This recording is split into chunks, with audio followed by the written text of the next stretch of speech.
여호와 우리 주여, 주의 이름이 온 땅에 어찌 그리 아름다운지요. 주의 영광이 하늘을 덮었나이다. 주의 대적으로 말미암아 어린 아이들과 젖먹이들의 입으로 권능을 세우심이여, 이는 원수들과 보복자들을 잠잠하게 하려 하심이니이다. 아멘. 시편은 뭘까요? 시는 우리 성경에 나오는 여기 이 150편의 시는 뭘까요? 다른 성경들하고는 조금 다르다고 했죠. 다른 성경들은 친히 하나님께서 직접 계시해 주셔서 그 계시된 말씀을 누가 받습니까? 선지자들이나 사도들이 그 말씀을 받아서 기록한 책들이 우리 다른 성경들이에요. 근데 이 시편은 유독 달라요. 뭐가 다르냐면, 여기 이 시편은 하나님이 직접 계시해 주시는 것이 아니라 하나님을 믿는 성도들이 삶 속에서 살아가요. 그래서 삶 속에서 살아가면서 하나님을 만나요. 그래서 하나님의 성품도 만나게 되고, 하나님이 역사해 주시고 개입해 주시는 것도 만나고, 치료해 주시는 것도 만나요. 그래서 그 하나님의 성도가 살아가면서 하나님을 만난 그 경험을 기도와 찬양이라고 하는 형태로 기록해 놓은 것을 뭐라고 한다? 시편이라고 한다 그래요. 그러면 여러분, 이 150편이나 되는 이 시가 말이죠, 종류가 있을 거 아니에요. 종류가. 지금으로부터 약 한 100년 전에 독일에 있는 어느 유명한 학자가 100년 전이에요. 이걸 읽다가 이게 도대체 종류들이 이렇게 있어 보니까, 그래서 우리에게 그 사람이 종류를 한번 나눠봤는데 100년이 지난 지금도 그 사람이 분류해 준 게 맞아요. 아무튼 여러분, 그러면 우리 어떤 종류가 있을까 우리가 한번 생각해 볼 수 있잖아요. 봤더니 여러분, 하나님 백성이 살다가 고난을 당해요. 그럴 수 있어 없어? 있죠. 연단을 당하기도 하고, 또 살다가 심각한 질병에 걸리기도 해요. 또 그리고 원수들한테 지극히 핍박을 받기도 하고, 또 그렇게 하나님 성도만이 아니라 공동체, 이스라엘 전체 공동체가 외국으로부터 그런 적들로부터 침공을 받는 큰 위기에 처할 때가 있단 말이죠. 충분히 하나님 백성으로 그럴 수 있잖아요. 그럴 때 하나님 백성은 하나님 앞에 와서 뭐 하는 거예요? 기도하는 건데, 그 기도가 다른 기도가 아니고 무슨 기도냐면, 따라 한번 해볼래요? 아이고 매 하나님. 우리 아이고 하나님이요 그때는. 근데 우리 할머니들은 아이고 매가 붙어. 그래서 아이고 하나님 하고 하나님 앞에 기도하는데, 그 기도를 뭐라고 부르냐? 탄식이라고 불러요. 탄식. 아주 많아요. 우리 한번 가까우니까 봅시다. 3편 봅시다. 3편 1절. 시작. 여호와여, 나의 대적이 어찌 그리 많은지요. 일어나 나를 치는 자가 많으니이다. 2절. 많은 사람이 나를 대적하여 말하기를 그는 하나님께 구원을 받지 못한다 하나이다. 지금 하나님 앞에 뭐 하는 거예요? 탄식하는 거죠. 기도하긴 하는데, 하나님, 세상에 어찌 그리 내 주변에는 왼수들밖에 없습니까? 하고 아이고 매 하나님 하는 거잖아 지금. 그렇죠. 또 어떤 종류가 있느냐? 지금 여러분 잊어버리면 안 돼요. 8편을 이야기하기 전에 좀 뜸을 들이는 거예요. 뜸을 들여야 맛있어, 안 맛있어? 아니, 뜸이 안 들어가지고 위는 생살이고 아래는 새까맣게 다 버리면 안 되잖아. 그 다음에 여러분, 우리 그것만이 아니라 또 봤더니 하나님 백성이 또 기도를 하긴 하는데, 나의 힘이 되신 여호와여, 내가 주를 뭐하나이다. 우리 18편에 아주 유명하잖아요. 그 시들도 여러 시들을 보니까 하나님 앞에 또 기도는 기도 드리는데, 무슨 기도냐면은 감사 기도예요. 감사의 시편들이 또 그렇게 많아요.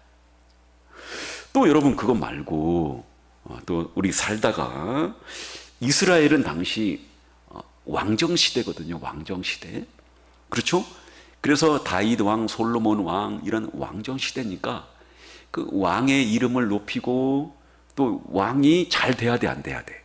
잘 돼야 되고, 또 왕이 승리한 것을 축하하고, 막 이런 왕에 대한 그런 기록을, 이걸 제왕시라고 하는데, 여러분, 그러면서 그 왕을 기리면서 나중에 오실 왕이 누구, 메시아를 기다리는 그런 시들이 있단 말이죠. 그게 우리가 여러분 가까우니까 봅시다. 우리 설교했던 거예요. 2편 봐요. 2편 7절 6절 보겠습니다. 시작. 내가 나의 왕을 내 거룩한 산 시온에 세웠다 하시리로다. 여러분, 시온 이거 설명 들었잖아요.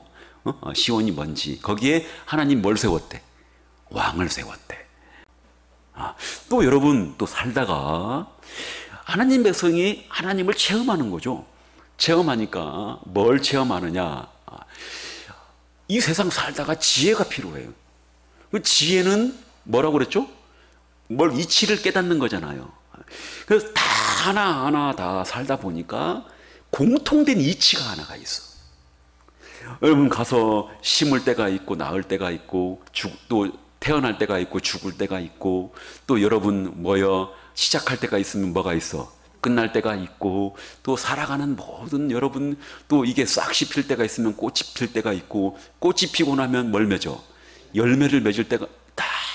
근데 깨닫고 나니까 이걸 누가 하신 거예요? 이걸 하나님이 하신 거죠. 이거 하나님, 내가 깨닫고 보니까요, 세상에 하나님을 경외하는 것이 지혜의 근본임을 하나님 깨달았습니다 하는 지혜를 깨달은 그런 내용도 있을까 없을까? 있겠죠. 그걸 이런 뭐라고 하냐? 지혜시라고 불러. 그게 뭐냐? 우리 1편이에요. 1편 1절 2절 봅시다. 시작. 복 있는 사람은 악인들의 꾀를 따르지 아니하며 죄인들의 길에 서지 아니하며 오만한 자들의 자리에 앉지 아니하고, 2절. 오직 여호와의 율법을 즐거워하여 그의 율법을 주야로 묵상하는도다. 벌써 복 있는 사람은 뭐 안 짓는 사람이야. 죄를 멀리하는, 누구를 믿기 때문에 우리는. 그게 지혜죠, 지혜. 그리고 뭘 가까이 하는 사람, 항상 하나님의 말씀을, 율법을 가까이 하는 그런 사람이, 이런 것들을 이제 지혜시라고 해요. 근데 여러분, 이것 말고 우리 제가 생각하는, 또 제가 생각할 뿐만 아니라 많은 사람들이 생각하는데, 이 시편들 이렇게 여러분, 제왕시도 있고 지혜시도 있고 탄식도 있고 감사시도 있는데, 가장 시편 중에 최고로 하이라이트, 찬양의 시다. 한번 봅시다. 8편 1절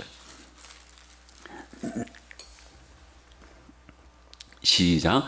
여호와 우리 주여, 주의 이름이 온 땅에 어찌 그리 아름다운지요. 주의 영광이 하늘을 덮었나이다. 기가 막히죠. 이거는 어마어마한 신적인 감동이 없이는 지울 수 없는 거야. 이거를 뭐라고 하냐면은 찬양이라고 불러. 왜 이게 시편 중에 으뜸이냐? 내가 설명해 줄게. 우리가 하나님의 성도도 안 믿는 사람들, 불신자들처럼 똑같이 오감이 있어. 오감이 뭔 줄 알아요? 오감. 아니 뭐 홍시, 땡감, 꽃감, 그게 오감이 아니라, 눈으로 뭐예요? 보고, 코로 맡고, 입으로 뭐? 여기 혓바닥으로 뭐? 입으로 맛보고, 귀로 뭐하고? 듣고. 4개 나왔죠. 그 다음 손으로 뭐하고? 만지고.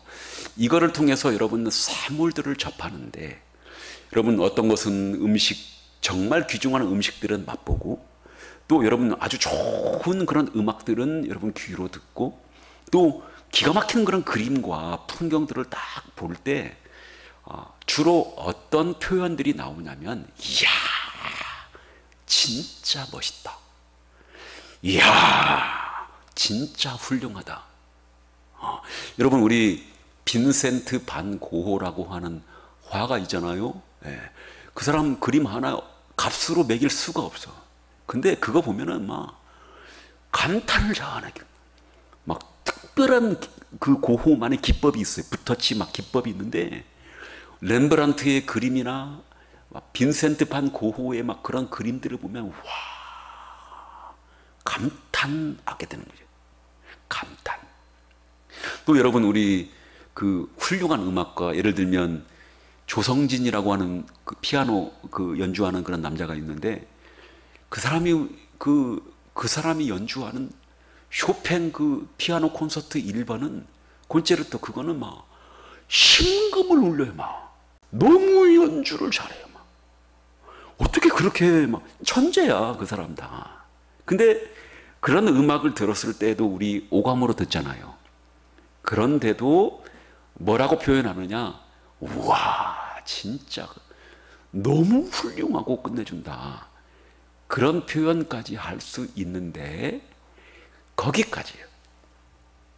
근데 여러분 여기 찬양은 뭐냐, 여러분 그런 훌륭한 화가들을 여러분 보고 훌륭한 음악을 들을 때 우리는 그 사람을 직접 가사를 지어가지고 그 사람을 위해서 노래까지 불러주는 건 안 한다 그 말이에요. 예? 노래까지 불러주는 걸 뭐라고 부르는 거예요? 찬양이라고 하는 거예요. 근데 여러분 감탄까지는 하게 되는데 찬양까지 가는 경우는 없다 그 말이에요. 근데 여러분 여기 이 시편 중에서 최고의 극치는 뭐냐면 찬양이에요. 찬양. 왜요? 감탄뿐만 아니라 감동뿐만 아니라 뭐까지 나오는 거예요. 그걸 마음에 확 담아서. 그래서 뭘로 표현해내는 거예요? 노래로, 곡조로 그걸 담아서 살아계신 분을 찬미하고 찬송하는 것을 우리는 찬양이라고 한다 그 말이에요. 그래서 저는 찬양을 뭐라고 부르느냐, 회심한 영혼이, 중생한 영혼이 하나님과 교제하고 하나님과 교통하고, 그리고 하나님이 주시는 영생을 맛보고 누리면서 그 다음에 그 하나님을 만난 감동을 영혼이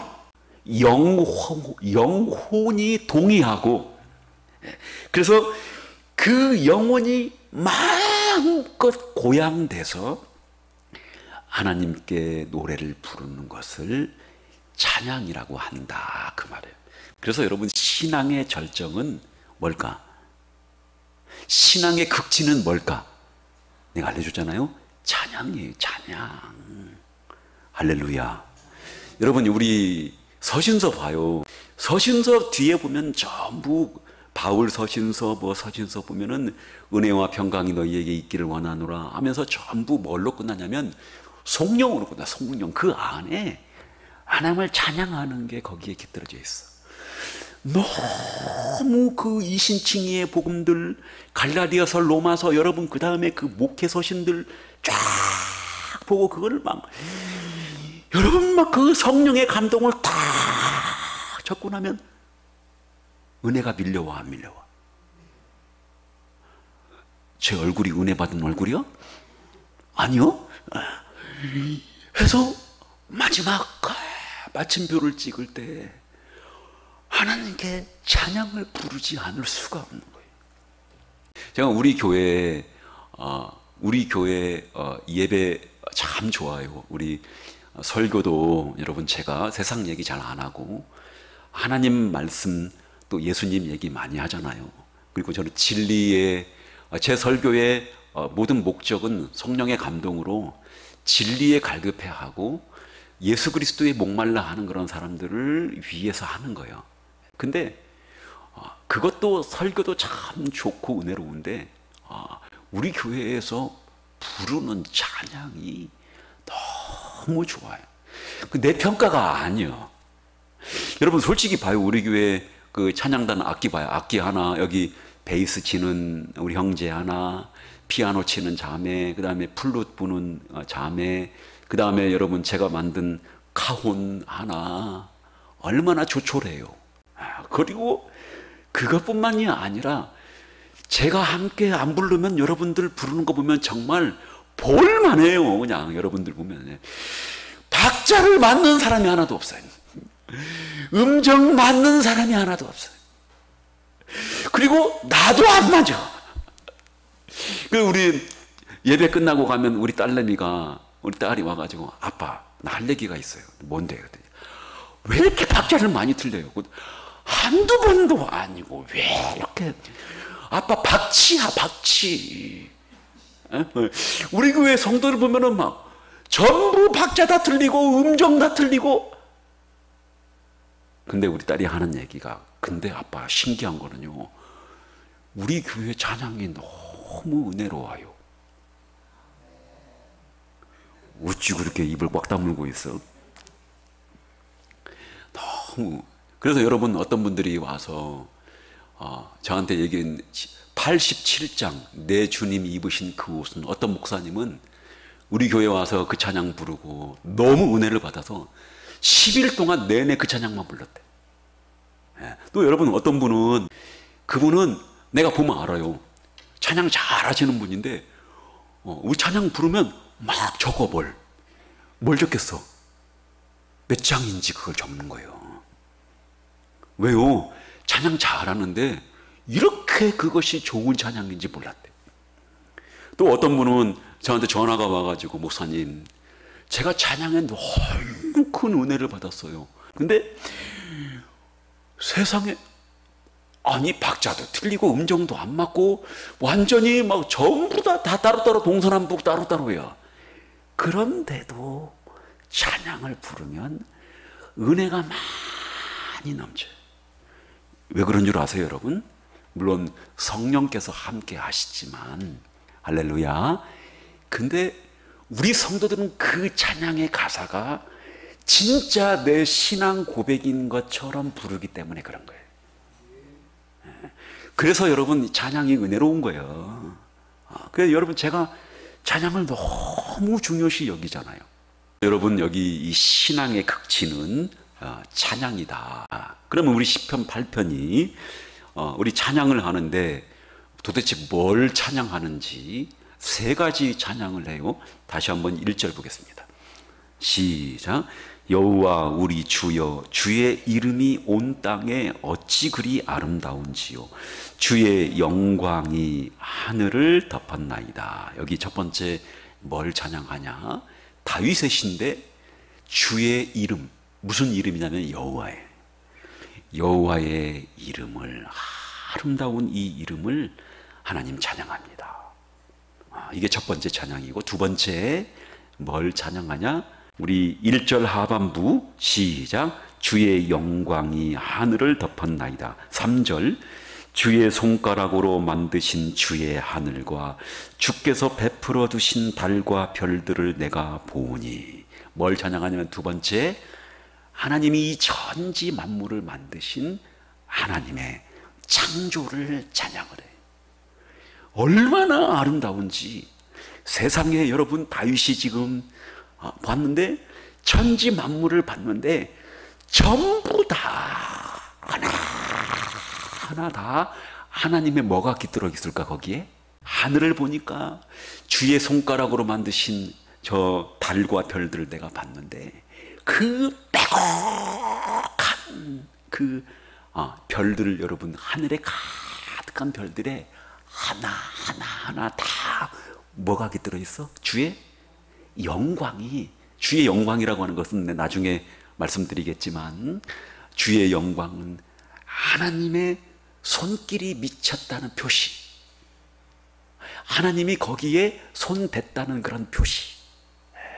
그것이 여러분 온 천지 만물을 바라보니까, 믿음의 눈으로 바라보니까 풀을 보나 바다를 보나 새를 보나 동물을 보나 인간을 보나 다 하나님의 뭐가 미쳤다는 거예요? 영광이 미쳤다는 거예요. 세 번째, 우리 2절 보겠습니다. 시작. 주의 대적으로 말미암아 어린 아이들과 젖먹이들의 입으로 권능을 세우시며 이는 원수들과 보복자들을 잠잠하게 하려 하심이니이다. 뭐예요? 이번에는 하나님의 구원을 찬양을 해요. 하나님의 구원 방식은 보통 방식이 아니에요. 상상을 초월하는 방식이에요. 우리는 이 세상 사람들은 다 이해하지 못하는 방식으로 젖먹이들과 어린 아이들 같은 이해할 수 없는 연약한 그런 방식으로 이 세상을 하나님께서 구원하시는 구원을 지금 찬양하고 있어요. 할렐루야. 와, 나 지금 여러분 나 막 가슴이 올라와서 막 지금 어떻게 할 바를 모르겠네. 찬양이 그런 거예요, 여러분. 여러분, 그러면 이제 오늘은 우리 남은 시간 동안 여러분들과 함께 살펴볼 것은 하나님의 이름이에요. 다시 한번 우리 1절 보겠습니다. 1절 시작. 여호와 우리 주여 주의 이름이 온 땅에 어찌 그리 아름다운지요. 여러분, 이 이름은 너무 중요해요. 이 성경 전체뿐만 아니라 시편에서 말하는 이름은 도대체 뭐와 연관이 되어 있을까? 그거 알아볼 거고, 두 번째, 우리 여호와라고 하는 그런 이름, 그 이름에 대해서 우리 볼 거고, 세 번째는 하나님의 이름을 부르는 게 도대체 뭘까? 그 다음에 하나님의 이름은 도대체 뭔가? 이제 이런 거에 대해서 여러분들 살펴볼 건데, 이 시편에만 하나님의 이름, 시편에만 주의 이름만 들어가는 게 98번이 나와요. 다 찾아봤더니 세 가지로 나눌 수가 있어요. 세 가지로 파악이 가능하더라고. 우리 잠깐만 살펴봅시다. 우리 시편 5편 11절입니다. 시작. 그러나 주께 피하는 모든 사람은 다 기뻐하며 주의 보호로 말미암아 영원히 기뻐 외치고 뭘 사랑하는 것? 주의 이름을 사랑하는 자들은 주를 즐거워하리이다. 여기 주의 이름을 사랑하는 자, 그렇게 해놓고 앞에다가 뭘 설명해놨냐면 이름과 함께 하나님이 나를 보호하신다. 보호하심이에요. 자, 우리 138편 봅시다. 2절입니다. 시작. 내가 주의 성전을 향하여 예배하며 주의 인자하심과 성실하심으로 말미암아 주의 이름에 감사하오리니 이는 주께서 주의 말씀을 주의 모든 이름보다 높게 하셨습니다. 하나님, 내가 성전 향해서 예배하는데요, 인자하심과 하나님의 성실하심으로 말미암아 하나님의 이름에 감사합니다. 자, 여기까지 정리해보면 하나님의 이름은 영원하고 산성과 반석이고 하나님은 나를 보호하고 하나님은 성실하시고 그 다음에 인자하시고 전부 뭐와 관계되냐면 하나님의 하나님 되심, 하나님의 따라합시다 성품. 그러니까 하나님의 하나님 되심은 성품으로 다 드러나는데 시편에서 지금 찬양하는 여기 이 하나님의 이름에 관련된 그런 다윗이 지금 여호와 그 이름을 찬양하고 있잖아요. 그 이름 속에 첫 번째 뭐가 들어가 있냐면은 하나님의 하나님 되심, 하나님의 그 영원한 공의, 그 다음에 하나님의 그 인자하심, 자비하심, 긍휼과 인내, 그 다음에 여러분 여러 가지 하나님의 변하지 않고 불변하신 그 모든 것들을 다 포함해서 하나님의 그 이름 안에, 거기 안에 들어가 있는 거예요. 첫 번째. 자, 두 번째, 우리 54편을 봅시다. 1절 시작. 하나님이여 주의 이름으로 나를 뭐하소서? 구원하시고 주의 힘으로 나를 변호하소서. 주의 이름으로 나를 뭐 해달래요? 구원해달래. 두 번째, 여기 이 시편 찬양하는 내용이 뭐예요? 뭐? 구원을 찬양하고. 세 번째, 우리 마지막으로 89편 12절입니다. 남북을 주께서 창조하셨으니 다볼과 헤르몬이 주의 원로 이름으로 말미암아 즐거워하나이다. 89편 12절에 하나님이 남북을 누가 창조했대요? 하나님이 창조했는데 거기 뒤에 이름이 나오니까 하나님의 창조와 관련돼서 하나님의 이름이 나와요. 여러분, 그러니까 여기 다윗이 시편 8편에서 얘기하는 여호와 우리 주여 주의 이름이 온 땅에 어찌 그리 아름다운지요 하는 여기 이 이름 안에는 뭐가 들어가 있느냐? 다윗이 경험한 모든 그런 내용들이 여기 다 들어가 있어요. 다윗이 느끼고 다윗이 깨달은, 그리고 여러분, 다윗이 이 세상을 살아가면서 수도 없이 많이 경험한, 또 여러분, 다윗이 전쟁도 많이 했죠. 전쟁을 하면서 하나님과 무수한 하나님의 도우심으로 골리앗을 무찌르고, 여러분, 골리앗 무찌를 때 다윗이 어떻게 나가요? 골리앗이 누구의 이름을 무시하는 거예요? 모욕하는 거예요. 이 개라고 하잖아요, 막 나중에. 그래서 여호와의 이름을 멸시하는 그 골리앗을 단칼에 무찌를 때 누가 도와주신 거예요? 하나님이 도와주신 거고, 그래서 수도 없이 많은 전쟁을 통해서 그 전쟁 속에서 하나님의 구원하심을 체험한 거예요. 또 뭐예요?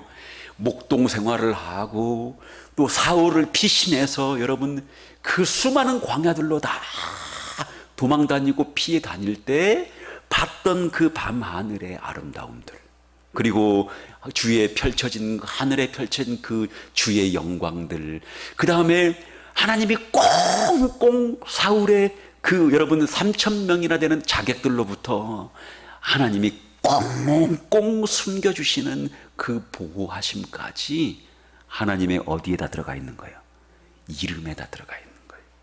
그리고 여러분 봤던 그 하나님의 죄를 지었을 때 여러분 몸 와장창 하나님께 큰 여러분 벌을 받잖아요. 이스라엘 백성들이 7만이나 전염병으로 죽어가고, 또 바세바와 간음을 통해서 엄청난 집안에 피바람이 불고 오잖아요. 그럼에도 불구하고 하나님은 회개하고 돌아오는 영혼을 받아줘, 안 받아줘?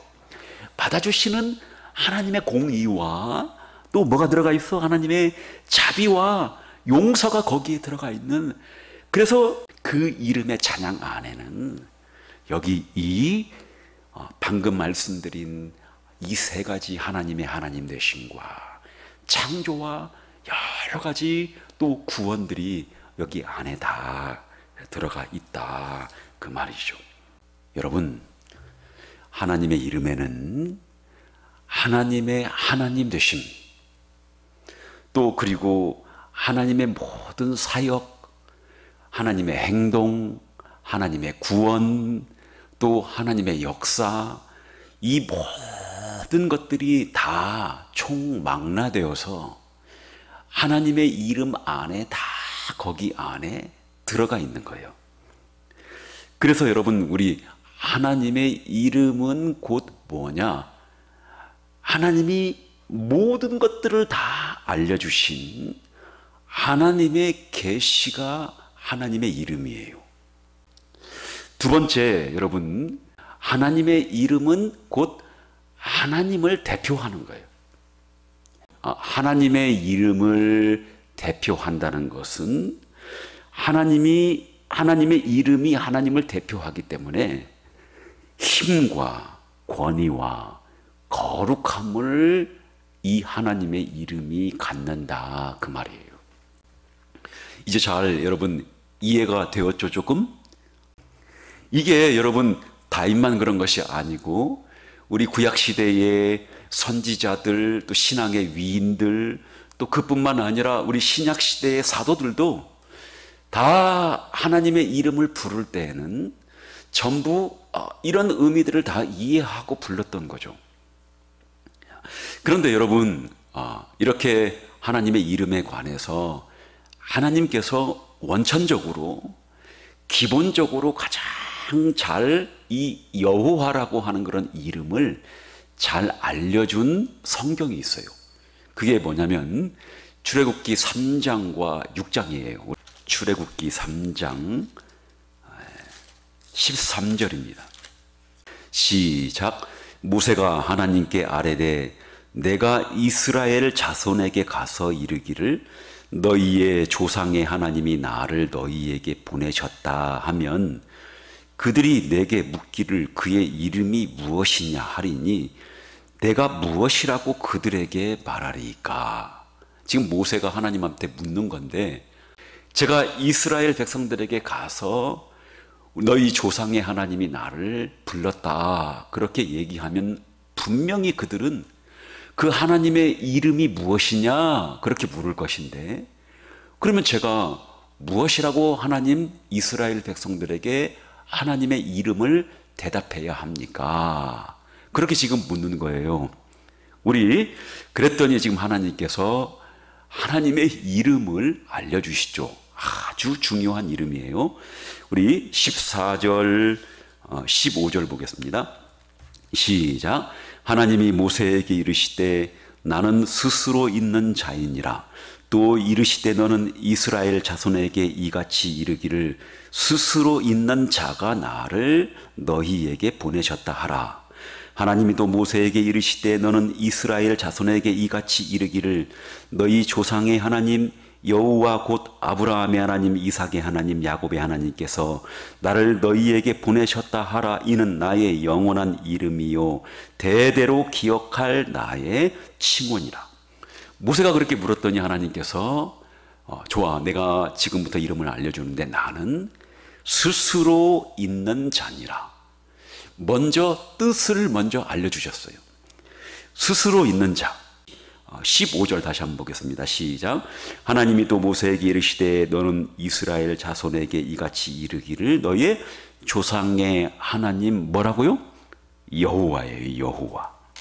너의 조상의 하나님, 하나님의 본명은 여호와다. 그 여호와의 뜻이 스스로 있는 자니라. 그리고 이 여호와는 15절 하반부 아브라함의 하나님, 이삭의 하나님, 야곱의 하나님께서 나를 너희에게 보내셨다 하라. 이는 나의 영원한 이름이요 대대로 기억할 나의 칭언이라.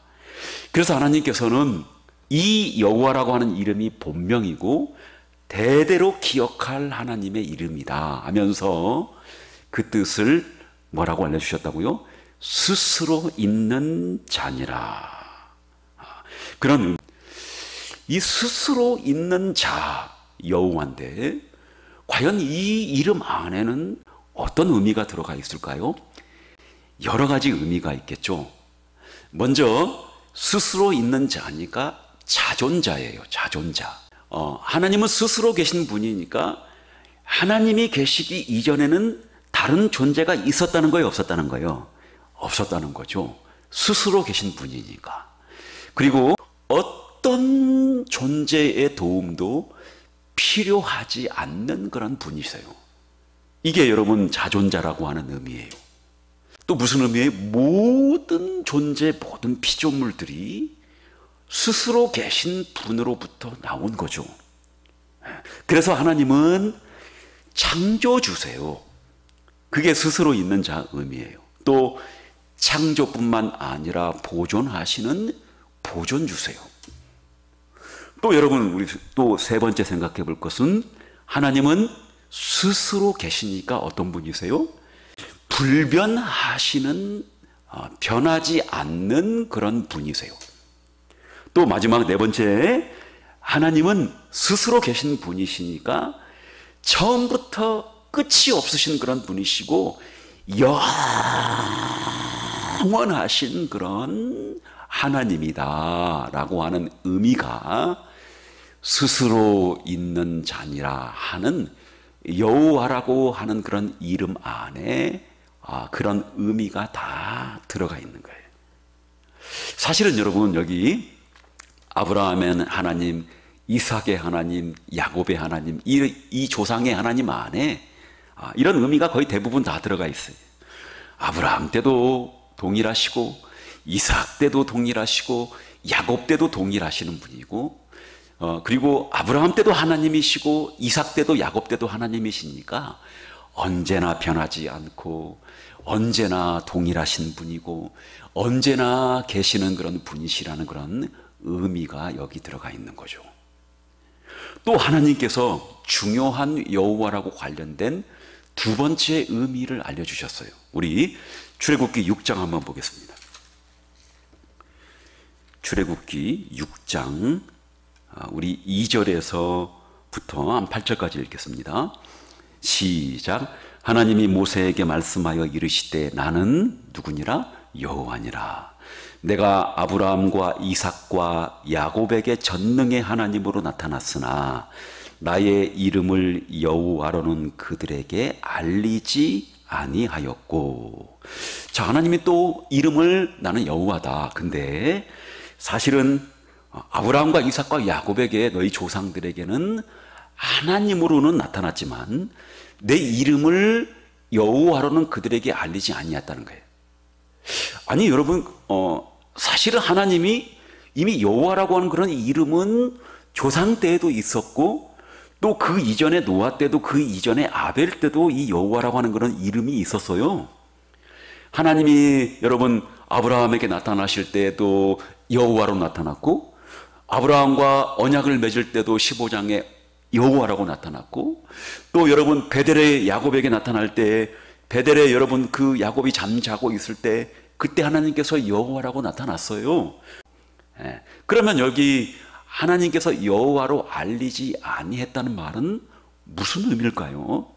여러분 여호와라고 하는 그런 이름을 알리지 않았다는 것이 아니라 여호와라고 하는 이름의 의미를 충분히 그들에게 알리지 않으셨다는 거예요. 왜요? 여기 이 여호와라고 하는 이름에 중요한 두 번째 의미가 있기 때문에. 우리 한번 4절부터 계속 읽겠습니다. 시작. 가나안 땅 곧 그들이 거류하는 땅을 그들에게 주기로 그들과 언약하였더니 이제 애굽 사람이 종으로 삼은 이스라엘 자손의 신음소리를 내가 듣고 나의 언약을 기억하노라. 뭘 기억한다고요? 언약을 기억하는 거예요. 6절. 그러므로 이스라엘 자손에게 말하기를 나는 여호와라. 내가 애굽 사람의 무거운 짐 밑에서 너희를 빼내며 그들의 노역에서 너희를 건지며 편팔과 여러 큰 심판들로서 너희를 속량하여 너희를 내 백성으로 삼고 나는 너희의 하나님이 되리니 나는 애굽 사람의 무거운 짐 밑에서 너희를 빼낸 너희의 하나님 뭐라고요? 여호와인 줄 너희가 알리라. 내가 아브라함과 이삭과 야곱에게 주기로 맹세한 땅으로 너희를 인도하고 그 땅을 너희에게 주어 기업을 삼게 하리라. 나는 여호와라 하셨다 하라. 이번에는 하나님께서 여호와라고 하는 그런 말씀을 먼저 하나님의 이름을 말씀을 하시고 이 여호와라고 하는 그런 이름의 의미는 하나님은 언약을 기억하시고 언약을 성취하시는 그런 하나님이라는 그런 뜻이에요. 그래서 여러분 여기 하나님은 여호와의 이름을 계시할 때 옛날 조상들과 맺었던 그런 언약을 기억하고 그 언약을 성취하기 위해서 이스라엘 백성들을 애굽에서 구원하시는 그런 분으로 여호와의 이름을 계시하는 거죠. 그래서 여러분 시기적으로 아직 그 조상시대에 그 이전에 하나님께서 시내산에서 언약을 맺기 이전에 아직 충분히 그들이 여호와라고 하는 그런 이름의 의미를 잘 알지 못했던 시기고 그리고 아직 충분히 이 여호와라고 하는 이름이 언약의 의미를 갖고 있는데 이 언약의 의미를 충분히 성취하고 체험하지 못했다는 그런 의미예요. 그래서 여러분 우리 시내산 언약에 여기 공식적으로 체결함으로써 드디어 하나님이 여호와라고 하는 여호와 하나님으로 공식적으로 하나님의 이름이 계시가 되고 그때부터 여러분 하나님의 여호와라고 하는 이름이 우리 이스라엘 백성들뿐만 아니라 우리 모든 신앙인들에게 각인이 되기 시작했던 거죠. 여러분, 우리 다윗이 불렀던 여호와 우리 주여 주의 이름이 어찌 그리 아름다운지요. 여기 이 다윗이 불렀던 여호와의 이름에는 여러분 하나님의 모든 것이 거기 안에 다 들어가 있는 거예요. 그래서 다윗이 살아가면서 만났던 그 하나님, 죄를 지었을 때는 하나님께 벌을 받고, 하나님께 무릎 꿇고 통회하고 회개했을 때는 하나님께서 죄를 용서해 주시는 공의의 하나님과 그리고 사랑의 하나님, 용서의 하나님을 만난 거예요. 그게 어디 이름 안에 들어가 있는 거예요? 여호와라고 하는 이름 안에 들어가 있는 거예요. 또 여러분, 전쟁을 할 때는 그 블레셋과 싸우고, 여러분 그 블레셋과 싸울 때 골리앗이 여호와의 이름을 막 무시하잖아요. 근데 그 여호와의 이름을 다 가슴에 새기고 앞으로 나아갔을 때 큰 하나님의 능력을 체험하는 거죠. 그게 다윗이 알고 그리고 가슴에 품고 있었던 여호와의 이름이에요. 또 여러분, 그것뿐만 아니라 수도 없이 사울을 피해서 돌아다니고, 또 그 목자 생활을 할 때 그 광야에 펼쳐진, 밤하늘에 펼쳐진 그 무한한 별들과 그리고 하늘의 아름다움을 볼 때도, 그때도 그 안에 하나님께서 창조주요 보존주라고 하는 그런 하나님의 능력의 그 하나님이라고 하는 그 사실이 여호와라고 하는 그 이름 안에 다 들어가 있었던 거죠. 이런 의미로 다윗이 여호와 우리 주여 주의 이름이 어찌 그리 아름다운지요. 사랑하는 산성교회 성도 여러분, 우리도 이런 바른 여호와 이름의 의미를 새기고 부르는 여러분들 되기를 바랍니다. 하나님의 백성은 그러면 뭡니까? 이제 하나님의 이름을 우리가 부를 수 있어요, 없어요? 하나님의 이름을 우리는 부르는 사람이에요. 그것도 하나님께서 합법적으로 하나님의 이름을 부르게 하셨어요. 우리 십계명에 보게 되면 출애굽기 20장 7절에 뭐라고 나오냐? 여호와의 너는 내 하나님 여호와의 이름을 망령되게 뭐하지 말라, 부르지 말라. 하나님의 이름을 부르게 하셨어요. 근데 뭐요? 뭐 하지 말라? 망령되게는 부르지 말라. 하나님의 백성은 하나님의 이름을 부르는 사람이에요.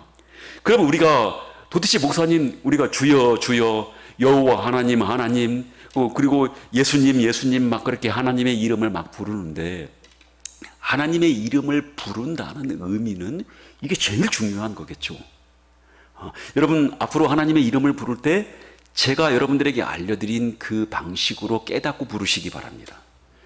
하나님의 이름을 부르는 것은 뭘 의미하냐면 하나님과 뭐 됐다. 이게 뭐예요? 하나님과 딱 이게 뭐예요? 연합됐다. 하나님의 이름 부르잖아요. 그럼 나는 지금 하나님과 꼭 붙들고 있습니다. 하나님과 저는 지금 연합된 상태에서 하나님을 제가 이름을 부르고 있습니다. 지금 그런 의미거든요. 그럼 이게 여러분 당시에 하나님 이름 부를 때 그 당시에 문화적이고 그 다음에 역사적인 또 사회적인 그런 의미도 이제 들어가 있는데, 그때 이게 도대체 여기 안에 뭐가 들어가 있냐면, 당시에 강대국 왕하고 약소국 왕하고 언약을 맺어요. 나라들이. 강대국 왕이 약소국 왕과 함께 언약을 맺으면서 글로 쓰잖아요. 거기에 쭉 쓰는 내용이 뭐냐면 약소국 왕이 언제든지 도움을 요청할 때, 그때 강대국 왕은 뭐 해야 돼? 언약대로 와서 도와줘야 돼, 안 도와줘야 돼? 도와줘야 되는 거예요. 강대국 왕의 이름을 부를 때, 왕이여, 어떤 왕이여 나를 도와주소서, 우리나라를 도와주소서 하고 이름을 부를 때, 왜요? 뭐에 근거해서 이름을 부르는 거예요? 약속을, 언약을 맺었잖아요. 그러면 그 언약대로 강대국 왕이 와서 도와주는 거죠. 또 또 있어요. 예. 언약을 맺었을 때 또 뭘 언약을 맺냐면 강대국 왕이 언제든지 부를 때, 예. 특별히 여러분 전쟁을 벌일 때 강대국 왕이 다른 나라와 전쟁을 벌일 때 강대국 왕이 여기 우리와 함께 와서 함께 참여해서 전쟁에 함께 싸워줘 얘기하면 약소국 왕은 들어줘야 돼, 안 들어줘야 돼? 가서 들어줘야 되는 거죠. 그래서 강대국에게 뭘 약속하냐면 언약을 맺을 때 충성과 헌신을 맹세를 하는 거죠. 여기 강대국 왕과 그렇게 가서 충성과 헌신을 맹세하고 가서 싸울 때는 강대국 왕과 함께 뭐 되어서 싸우는 거예요? 그렇죠. 연합되어서 싸우는 거고, 강대국 왕의 이름을 부를 때는 언제든지 강대국 왕이 와서 도와줘야 되는 게 그게 언약의 내용이에요. 그러면 하나님의 우리가 이름을 부른다 하면 하나님과 우리가 뭘 맺은 거예요? 그렇죠. 언약을 맺은 거예요. 하나님과 저는 언약을 맺어서 우리가 몇 되었습니까? 하나 되었습니다. 그래서 하나님의 이름을 딱 부르니까 나는 약소국의 하나님의 부족한 그런 종이고, 하나님은 나의 영원하신 왕이니까 하나님의 이름, 주의 이름을 부르는 것은 하나님을 내가 전적으로 의지하고 하나님의 도움을 내가 간절히 청합니다 하는 것이 하나님의 이름을 부르는 거예요. 이제 아시겠죠? 하나님과 우리가 뭘 맺은 사이라고요? 언약을 맺은 사이니까. 그래서 여러분, 예수님의 이름을 부르는 것도 똑같아요. 우리가 예수님의 이름을 부르는 것은 예수님과 우리가 뭐 된 거예요? 연합된 거잖아요. 우리가 주 안에서, 그리스도 안에서, 또 그리스도가 우리 안에 그렇게 연합된 것은 우리와 하나님과 우리가 여러분 또 예수 그리스도와 우리가 뭘 맺은 거예요? 함께 언약을 맺은 거, 그의 피로 말미암아 우리가 하나님과 언약을 맺었고 예수 그리스도하고 우리와 함께 언약을 맺은 거니까, 주 예수 그리스도의 이름을 부르는 것은 아까 뭐 됐다고요? 연합됐으니까 나는 예수님 백성이고 나는 예수님 때문에 구원을 받았습니다 라는 구원받은 백성임을 고백하는 거예요. 그것뿐만 아니라 나는 예수님과 연합됐으므로 예수님은 나의 왕이고, 그리고 내 모든 필요를 채우시고 내 약한 것들을 다 돌아보시는 아주 귀한 참 왕이시기 때문에 예수님 이름을 부르는 것은 그분을 전적으로 의지하고 그분의 도움을 구하는 거죠. 똑같은 얘기예요. 그냥 아무나 이름 막 남발하는 게 아니다, 그 말이에요. 하나하나 그 의미를 알고 부를 때 하나님은 항상 뭘 기억을 하실까? 우리와 맺은 뭘 기억하셔?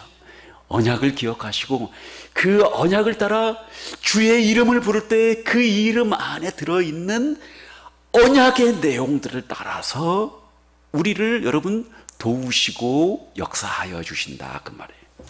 요엘서 2장에 누구든지 주의 이름을 부르는 자는 뭘 받으리라? 구원받으리라. 사도행전 2장에도 베드로가 얘기하잖아요. 누구든지 주의 이름을 부르는 자는 뭘 받으리라? 구원을 받으리라. 또 여러분 그 이름을 가지고 사도행전 3장 6절에 보니까 성전 미문에 앉아있는 여러분 다리가 불편한 장애인이 있었잖아요. 그 사람에게 은과 금은 내게 없거니와 나한테 있는 것을 너한테 주는데 곧 나사렛 주 예수 그리스도의 이름으로 뭐하라? 걸으라 하니까 그런 큰 능력도 그런 기적도 일어날 수 있는 거죠. 여러분, 그렇게 우리가 예수님의 이름을 부르는 것은 우리의 지성과 정서와 의지가 전적으로 하나님을, 예수님을 의지하고 신뢰하면서 그분의 도움을 우리가 요청하는 것이니까, 그렇게 그 의미를 알고 예수님의 이름을 부를 때 예수님께서는 반드시 역사하셔서 우리를 도우시고 그리고 우리를 반드시 선한 방식으로 인도하셔요. 여기서 이제 하나님 우리 말씀을 한번 적용을 한번 해봅시다. 여러분, 하나님의 이름은 오늘 여기 이 다윗이 부르는 이 이름 안에는 여러분 하나님의 모든 것들이 다 들어가 있고, 특별히 여러분 우리 출애굽기에서 그렇게 모세를 통해서 알려주신 여호와 하나님의 그 이름, 그 이름의 의미가 또 여기 똑같은 그런 의미 아니겠어요? 그래서 그 하나님의 하나님 되신 모든 그런 속성과 성품뿐만 아니라 구원과 창조까지 다 거기에 들어가 있으니까 하나님의 백성은 하나님의 이름을 부르도록 그렇게 합법적으로 하나님께 인정받은 그런 백성들이 하나님의 이름을 마음껏 부르는 여러분들 되기를 바랍니다. 누구처럼? 여기 나오는 시편 8편의 누구처럼? 다윗처럼. 다만 망령되이 일컫지 말고 마치 그것이 무슨 도깨비 방망이처럼 나에게 무슨 복을 내려다 주고 건강을 내려다 준다는 그런 식처럼 마치 막 복을 마음껏 휘두르는 그런 식으로 하나님의 이름을 사용을 하게 되면 그 이름을 잘못 부르는 거죠. 우리는 항상 바른 태도를 가지고 하나님의 이름을 불러야 돼요. 하나님을 두려워하는 마음, 그리고 하나님을 믿는 마음. 믿음은 하나님을 신뢰하고 의지하는 거니까. 그래서 여러분 하나님을 신뢰하고 믿는 믿음의 마음으로, 그리고 두려워하는 그런 마음으로 하나님의 이름을 마음껏 부르는 여러분들 되기를 주님의 이름으로 축원합니다.